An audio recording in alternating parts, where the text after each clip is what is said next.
A hallmark of President Trump's first term in office has been his aggressive trade policies, and in particular, his willingness to use tariffs as a negotiating tool. Alex Steele is here with a Wall Street Votes report on where the candidates stand on trade. Well, no doubt, David, 2018 and 2019 was all about the trade war, and President Trump was very aggressive about where he stood with China. Somebody had to do this. To me, this is much more important than the economy. Somebody had to do this. We had to do it with China. Had to be done. And I'm not even talking about purely economically. I'm talking about in other ways also. And it was out of control, and they were out of control.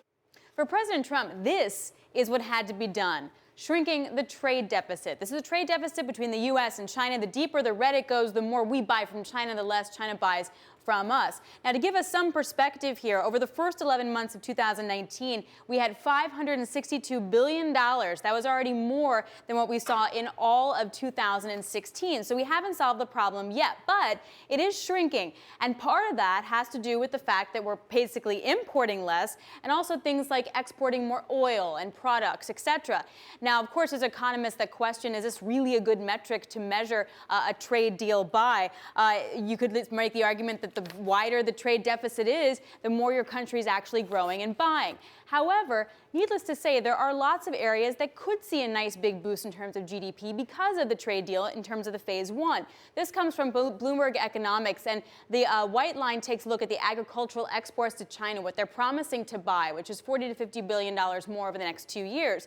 And then the purple bars there show how much more than agriculture could contribute to GDP. Bloomberg Economics thinks that overall it could add a full 1 percentage point to growth in the U.S. So it's not nothing.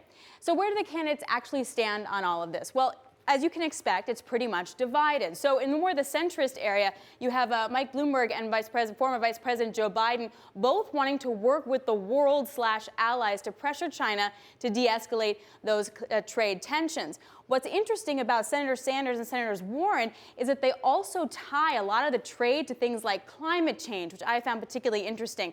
Warren's looking at economic patriotism and actively managing the dollar. That sounds very much like what President Trump would like to do.